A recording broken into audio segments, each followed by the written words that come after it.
Narito ang mga nagbabagang balita mula sa nakalap ng Barada FM 11.3. Handang-handa na ang Bagat-Dagat Festival nitong darating na June 20, 2024 sa Barangay Matayom, Katayngan, Masbate.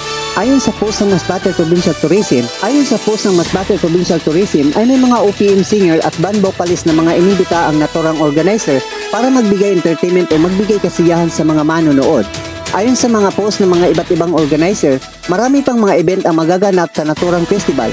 Isa rin ang pinaka-inaabangan ang highlight sa naturang event ay ang boxing promotion na pangungunahan ni boxing legend Joey Santissima na gaganapin ngayong June 22 sa alas 4 ng hapon. Inaasahan ang maraming bisita na darating sa naturang event. Ayon rin kay boxing coordinator na si Ansbert Bubuson, ang boksingero na mga darating ay hindi lamang basta boksingero kundi may mga pangalan at sa iba't ibang larangan ng boxing. Ito ay may mga international title ayon sa naturang organizer. Mula dito sa newsroom, ako ang tagapagbalita Uwing Burinaga. Magandang umaga. Ito ang Barada FM 11.3 nagbabalita.